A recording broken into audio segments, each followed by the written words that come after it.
Hello everyone, welcome to नेटिक्वेटर। I hope you all are doing great. Video में हम cover करेंगे epsilon NFA क्या होता है और उसको एक एग्जांपल के थ्रू भी समझेंगे। और अगर आपको किसी भी सीएस सब्जेक्ट की कोचिंग चाहिए तो जो आपको व्हाट्सएप नंबर स्क्रीन पे दिख रहा है उस पर आप मुझे मैसेज कर सकते हो, आपको कंप्लीट इन्फॉर्मेशन मिल जाएगी। चलिए स्टार्ट करते हैं। एप्सिलॉन एनएफए एक नॉन डिटरमिनिस्टिक फाइनाइट ऑटोमेटा होता है जो हमें कुछ एक्स्ट्रा फ्लेक्सिबिलिटी अलाउ करता है। सबसे इम्पोर्टेंट चीज इसमें क्या है कि हमें दो तरह की ट्रांजेक्शन अलाउ करता है। सबसे पहले हम एक सिंगल इनपुट के लिए मल्टीपल ट्रांजेक्शन भी बना सकते हैं and second epsilon transaction allow करता है जिसमें ऑटोमेटा बिना किसी इनपुट को कंज्यूम किए एक स्टेट से दूसरे स्टेट में जंप कर सकता है। एप्सिलॉन ट्रांजेक्शन बेसिकली क्या करेगा, सिस्टम को ज्यादा फ्लेक्सिबल बनाएगा जिससे हम पैटर्न मैचिंग को बहुत अच्छे से बना सकते हैं। मतलब कि कुछ ऐसा स्पेशल केसेस टाइप के ऑफ पैटर्न मैचिंग हम कर सकते हैं।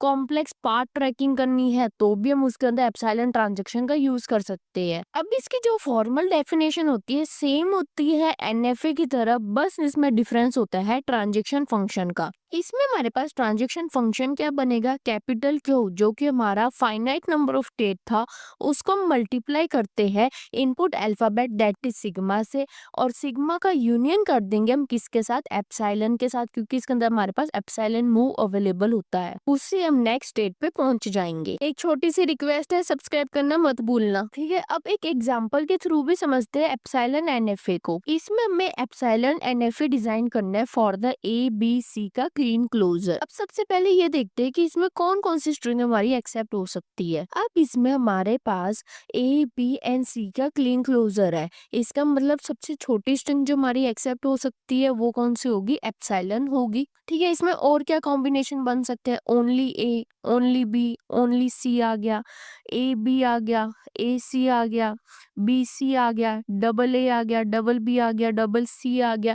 मतलब कि कोई भी combination of A B C इसे हम एक्सेप्ट करवा सकते हैं, ठीक है। फिर इसके लिए सबसे पहले हम एप्सिलॉन एनएफए को डिजाइन करते हैं, ठीक है। अब इसमें हमारे पास कौन कौन सी स्ट्रिंग एक्सेप्ट हो सकती है, only A, only B, only सी, या सबसे छोटी स्ट्रिंग क्या हो सकती है हमारे पास, एप्सिलॉन हो सकती है।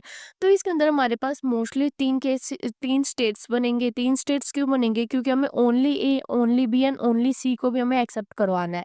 इस वजह से हमारे पास इसमें तीन स्टेट बनेगी। तो सबसे पहले क्यू नॉट को एप्सिलॉन को रीड करके वो क्यू वन पे जा रहा है एंड क्यू वन भी एप्सिलॉन को रीड करके वो क्यू टू पे जा रहा है। ये कौन सी स्ट्रिंग को एक्सेप्ट करेगा, तो सबसे छोटी स्ट्रिंग है एप्सिलॉन को ये एक्सेप्ट करेगा।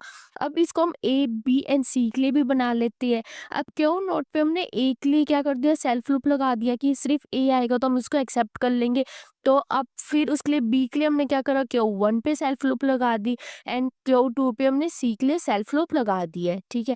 अब ये कैसे पूरी वर्किंग हो रही है उसको मैं आपको स्ट्रिंग का एग्जांपल लेके समझाती हूँ। इसमें हमारे पास है क्यू नोट है start state and Q two है हमारी फाइनल स्टेट। अब सबसे पहले एग्जांपल लेते हैं स्ट्रिंग ओनली ए का।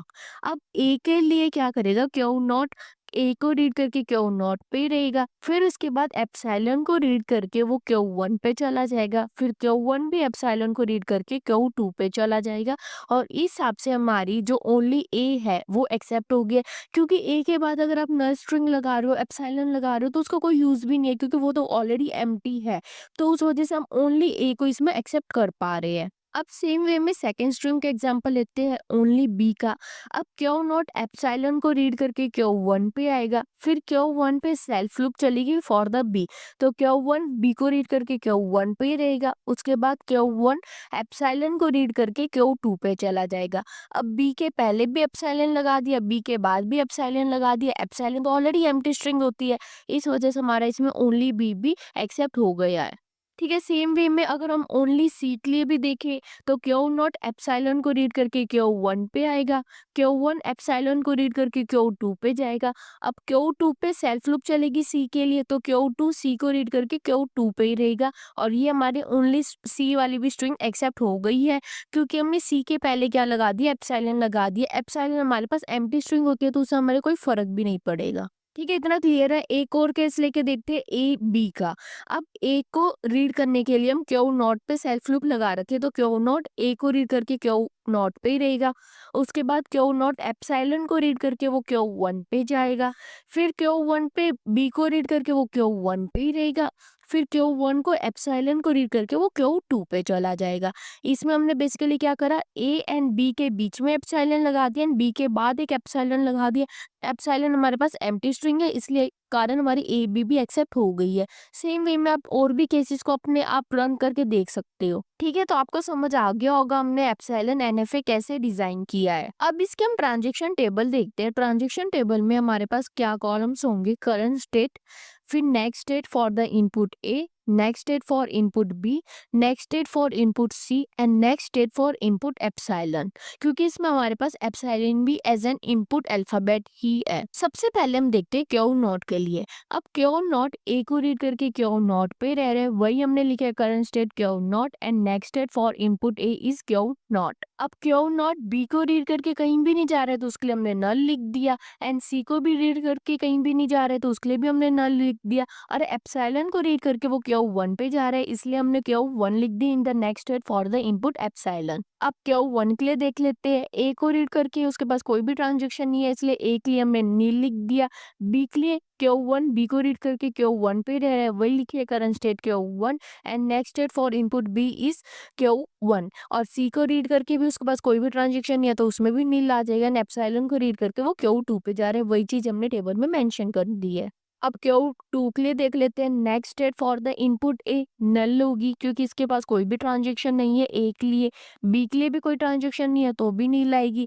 एप्सिलॉन के लिए भी कोई ट्रांजेक्शन नहीं है, इसलिए उसमें भी हमने नील लिख दिया है। लेकिन सी के लिए ट्रांजेक्शन है, Q2 सी को रीड करके Q2 पे ही रह रहा है, इसलिए हमने वही लिख दिया टेबल में कि current state Q2 and next state for the input C is Q2।